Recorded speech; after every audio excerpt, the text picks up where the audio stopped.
오늘 본문을 통하여서 함께 나눌 말씀의 제목은 내가 너희를 쉬게 하리라입니다. 내가 너희를 쉬게 하리라. 어느덧 2024년을 마무리하는 마지막 주일이 드디어 찾아왔는데요. 지난 한 해 우리는 12달 365일 그리고 8,700시간이 조금 넘는 시간을 쉼없이 또 빼곡히 채워가며 달려왔습니다. 분명 그 시간 가운데 힘들었던 순간, 또 막막했던 순간도 있었을 것이고, 또 당황스러운 순간도 있었을 것이며, 또 한편으로는 기쁘고 또 보람된 순간 등 삶의 다양한 순간들로 채워진 한 해였음을 바라보게 됩니다. 하지만 그러함에도 불구하고 한 해를 돌아보게 하신, 또 돌봐주신, 또 지키고 보호해 주신 하나님께 감사와 영광을 올려드리기를 원하고, 또 한 몸을 이룬 지체로서 함께 곁에서 서로를 바라봐주고 또 기도하고 응원해준 형제 자매들께 감사를 나눌 수 있기를 원합니다. 오늘은 앞서서도 언급드렸듯이 2024년 마지막 주인 한 해를 결산하는 날인데요. 한 해를 잘 결산해야 새해를 잘 계획할 수 있다고들 하지요.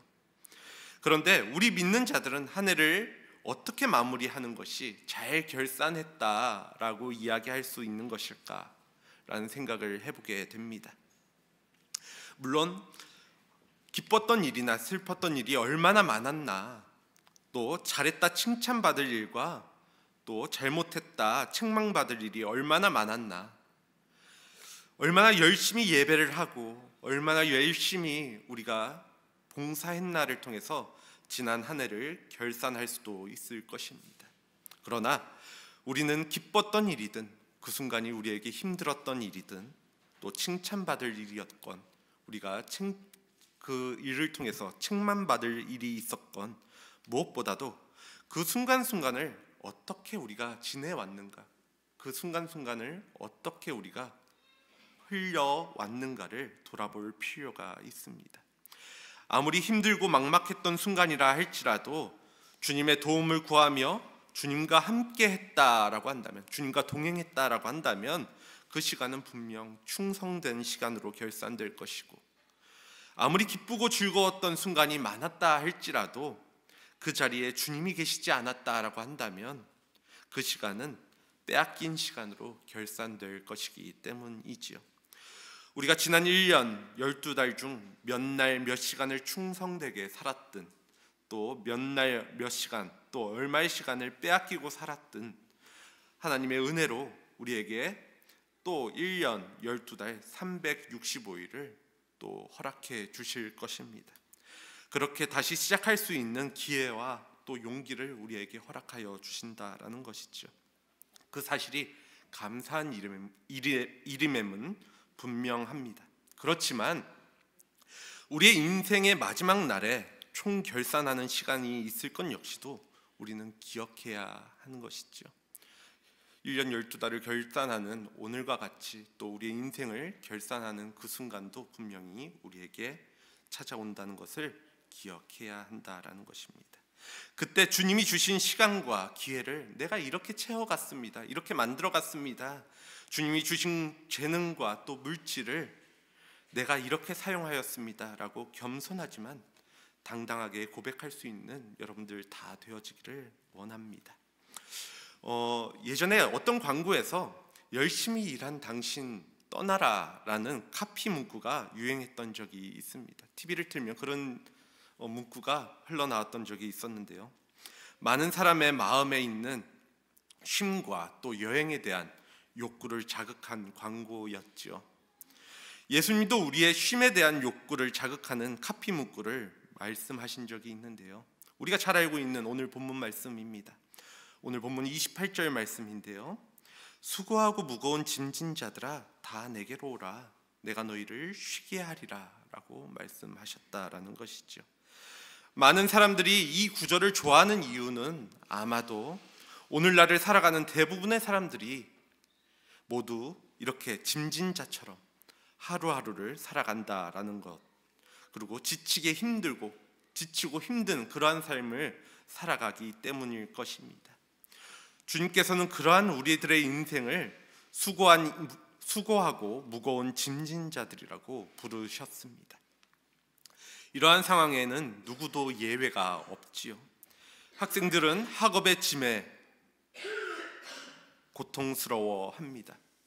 학업을 마치고 좋은 직장에 가도 어떻게 보면 내 집 하나 마련하기 어려운, 또 그것을 위해서는 십수년을 쓰지 않고는 이룰 수 없는, 또 아무리 절약해도 그것을 이루기 어렵다 이야기하는 어려운 현실의 짐을 청년들은 지고 있습니다. 그래서 결혼하지 않겠다, 또 아이를 낳지 않겠다라고 이야기하기도 하고, 또 영끌을 해서 아파트를 샀다가 더 큰 짐에 시달리는 사람들도 있지요. 어찌저찌하여 이러한 시기들, 또 인생에서 이런 순간들을 잘 넘겼다 하더라도 경제적인 안정을 이룬 이들은 짐이 없다라고 이야기할 수 있을까요?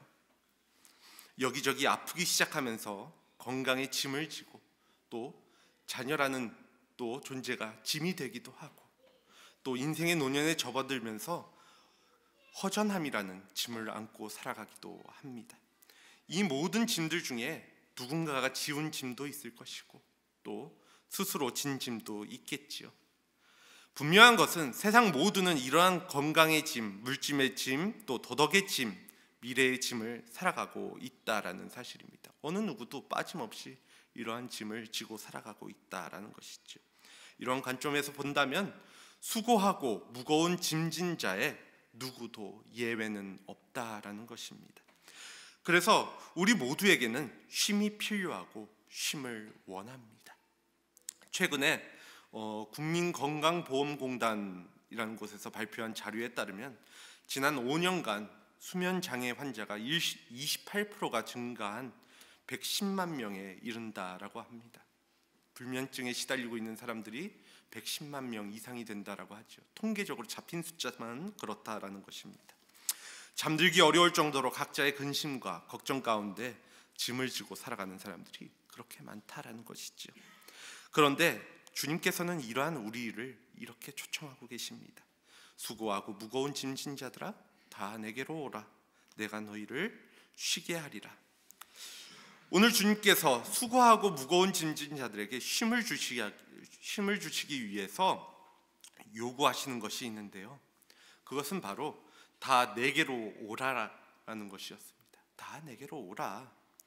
그 짐에서 벗어나려고 다른 사람, 다른 것을 찾지 말고 주님 앞으로 나아오라는 것입니다. 왜냐하면 우리의 수고와 고단함이 어디로부터 왔는지를 우리는 분명하게 알아야 하기 때문이지요. 이러한 관점에서 성경은 우리의 짐이 하나님으로부터 멀어졌기 때문에 시작된 것이라고, 그것으로부터 온 것이라고 이야기를 합니다.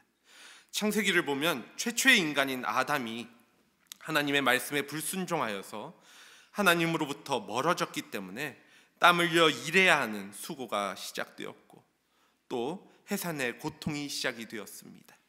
그리고 죽음이 찾아왔습니다. 하나님으로부터 멀어지자 죄의 짐, 또 종의 멍에를 지기 시작한 것입니다. 이렇게 인생의 무거운 짐이 우리 때문에 시작되었다 할지라도, 그럼에도 불구하고 주님은 우리를 외면하지 않으시고 우리에게 쉼을 주시려고 찾아오셨음을 바라보게 되는데요. 이사야서 53장 5절에서 6절 말씀은 이렇게 기록하고 있습니다. 그가 찔림은 우리의 허물 때문이요 그가 상함은 우리의 죄악 때문이라. 그가 징계를 받았으므로 우리는 평화를 누리고 그가 채찍에 맞음으로 우리는 나음을 받았도다. 우리는 다 양 같아서 그릇 행하여 각기 제 길로 갔거늘 여호와께서는 우리 모두의 죄악을 그에게 담당시키셨도다. 하나님의 아들이신 예수님께서 이 땅에 오셔서 모진 고난과 수치를 당하시고 십자가를 지신 것은 우리가 평화를 누리고 우리가 나음을 얻게 하기 위해서임을 이사야서에서는 이미 말씀하고 있었다라는 것이지요. 그렇기에 우리가 주님을 찾고 마주할 때 그때 우리에게 참된 쉼이 찾아오게 됨을 우리는 기억할 수 있어야 합니다. 이렇게 우리가 예수님을 영접하여 하나님의 자녀가 되는 것은 변치 않는 사실이죠. 예수님을 믿을 때 우리가 하나님의 자녀가 된다라는 사실은 변하지 않습니다. 예수님을 나의 주인이라 신인하고 또 그것을 믿으면 나에게 참된 평화와 안식이 허락되어지지요.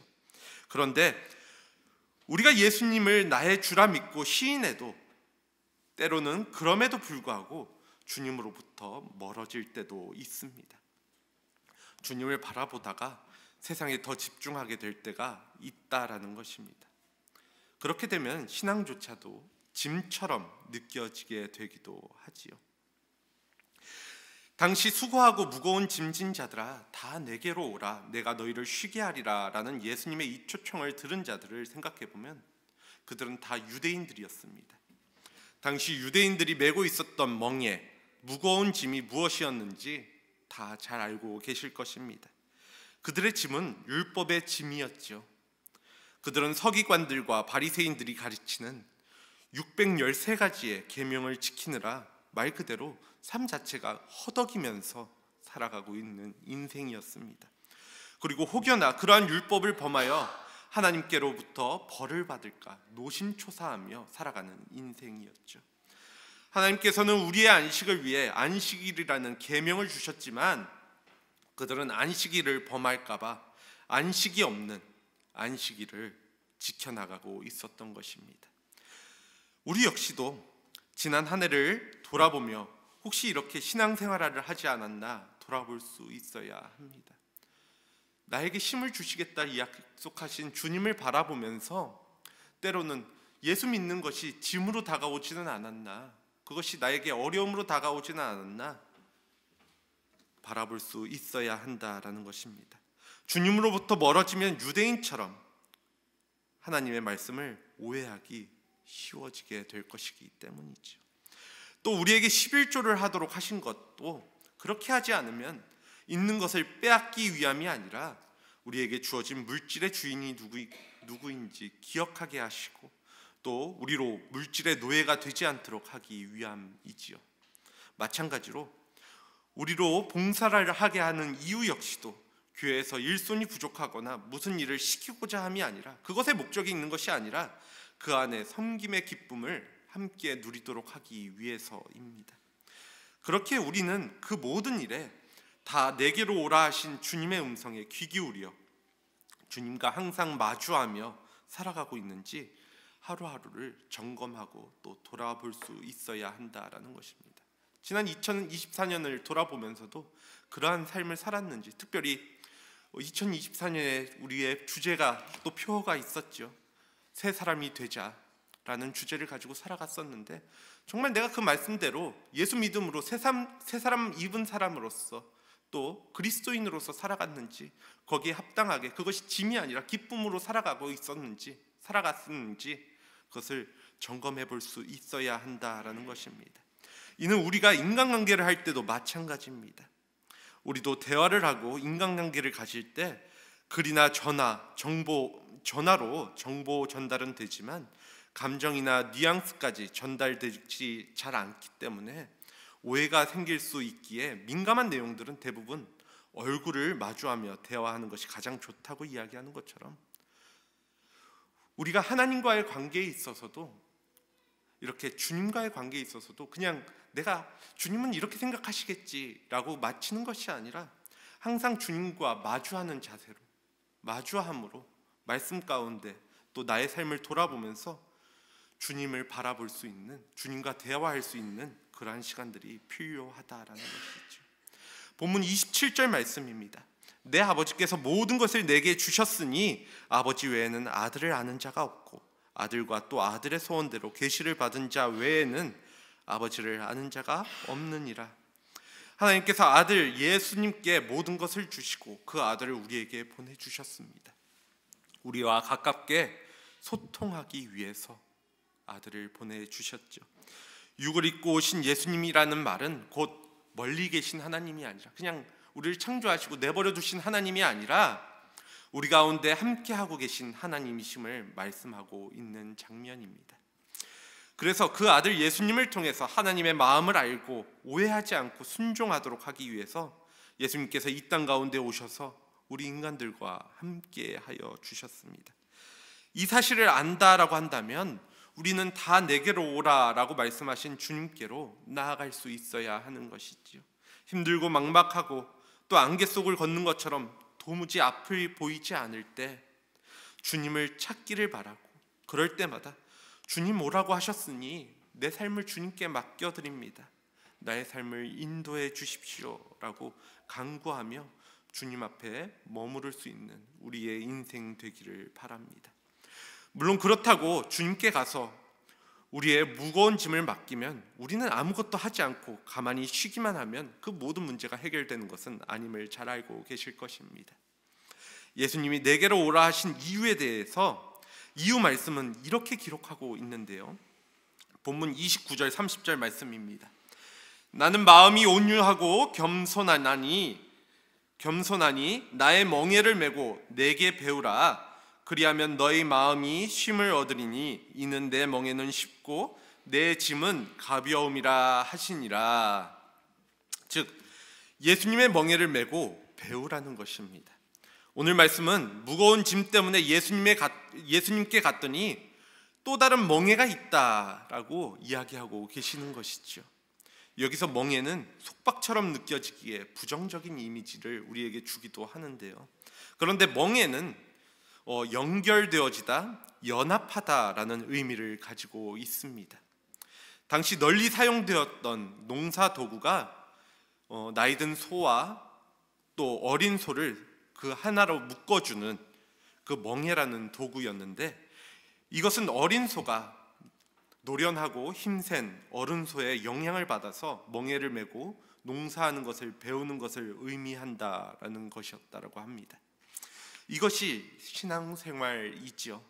수고하고 무거운 짐진 자로서 예수님께 가면 그 짐이 사라지는 것이 아님을 잘 알고 계실 것인데요. 물질의 짐, 자녀의 짐, 건강의 짐, 미래의 짐이 대부분 주님 앞에 나아갔다 할지라도 갑자기 그것이 사라지거나 드라마틱하게 변화하지 않죠. 대부분 내 앞에 그대로 존재하는 경우가 많이 있습니다. 예수님을 믿는 자도 예수님 앞에 나아간다고 그 문제가 완전하게 내가 원하는 대로 해결되어지지 않는 경우 많이 있다라는 것입니다. 누군가는 그러한 모습을 보면서 이렇게 이야기하기도 합니다. 그것은 네가 믿음이 부족해서 안 이루어지는 것이다. 더 기도를 열심히 해봐. 그러면 그것을 다 이루어 주실 거야. 아니면 끝까지 붙들고 기도해봐. 이루어 주실 때까지 기도해봐 라고 이야기하기도 하지만, 사실 이것은 믿음이 부족해서가 혹은 기도가 부족해서가 아니라 그것이 우리의 삶의 현 주소이기 때문입니다. 그렇게 주님 앞으로 우리가 나아갈 때 우리가 멍에를 맨다라는 것은 우리의 모든 짐을 내가 혼자만이 아니라 주님이 함께 지신다라는 것을 의미합니다. 주님이 홀로 지신다는 것이 아니라 주님과 내가 함께 지고 있다라는 것을 의미한다라는 것이었죠. 그래서 내 방식으로가 아니라 주님의 방식으로 짐을 지게 되는 것입니다. 그래서 주님의 멍에를 매는 방법을 배우게 되면 짐이 가벼워지고 또 쉼을 얻게 되는 것이죠. 그래서 주님의 멍에를 매면 자유하게 되어지고 주님의 멍에를 벗으면 다시금 종이 되게 되는 것입니다. 그것이 바로 역설적인 신비라고 이야기를 하지요. 온유하고 겸손하신 예수님께서 친히 자신의 삶을 통해서 이를 입증하여 주셨습니다. 우리를 자유하게 하기 위해서 십자가의 멍에를 매셨고 또 사흘 만에 부활하셨습니다. 죽으면 산다라는 것을 직접 보여주신 것입니다. 그렇기에 예수님을 따르는 삶이 더 짊어지기 쉬운 짐임을 우리는 알고 또 그것을 믿으며 나아갈 수 있어야 합니다. 또 원한으로 가득 찬 마음보다는 온유한 마음으로 용서하는 마음이 더 쥐기 쉬운 멍에임을 기억할 수 있어야 하고, 마찬가지로 우리가 세상에서 높아지려는 교만보다는 겸손이 훨씬 더 쉬운 삶임을 기억할 수 있어야 합니다. 예수님을 닮은 온유와 겸손만이 더 높아지고 더 강해지고 더 많이 가지려는 이 세상에서의 그 짐을 벗어나는 길이라는 것입니다. 오직 예수님께 나아감으로 예수님의 온유함과 겸손의 멍에를 배우는 것만이 우리에게 참된 쉼과 안식을 허락하여 줄 수 있다라는 것이죠. 한 해를 마무리하며 오늘 우리는 에베네셀의 하나님을 바라보게 됩니다. 사무엘상 7장 12절 말씀은 이렇게 기록하고 있습니다. 사무엘이 돌을 취하여 미스바와 센 사이에 세워 이르되 여호와께서 여기까지 우리를 도우셨다 하고 그 이름을 에베네셀이라 하니라. 당시 이스라엘 사람들은 블레셋에 의해서 고통당하고 있을 때 이스라엘 사람들은 어리석게도 하나님의 법궤를 앞서 나가 싸웠다가 법궤마저 빼앗기게 되는 상황이 연출되게 됩니다. 결국 하나님의 은혜로 법궤는 돌아왔지만 블레셋이 또 쳐들어오지요. 그때 사무엘이 백성들을 미스바로 모이게 하였고 또 거기에서 회개함으로 주님께 가까이 다가갔습니다. 그러자 하나님께서는 큰 우레를 발하여 승리하게 하여 주시지요. 블레셋의 멍에에서 벗어나게 하신 것입니다. 그때 돌을 취하며 세우며 여호와께서 여기까지 우리를 도우셨다 하며 에벤에셀이라 하였습니다. 이러한 에벤에셀의 하나님께서 우리를 오늘까지 또 2024년 마지막 주일까지 이르도록 보호하시고 또 도와주셨습니다. 또 한 해 금방 지나가 버렸네, 혹은 여기까지 온 것이 어디냐며 또 익숙한 한 해를 그냥 다가가는 것이 아니라, 또 익숙한 한 해를 그냥 바라보는 것이 아니라 2024년 오늘까지 이끌어 주시는 주님을 바라보며 또 돌아보며 감사하고 또 주님을 마주함으로 주님의 멍에를 메고 배워서 더 멀리 더 깊은 곳까지 나아가는 새해를 준비하고 또 계획할 수 있는 우리 모두가 되어지기를 간절히 소원해 봅니다. 이 시간 함께 기도하도록 하겠습니다.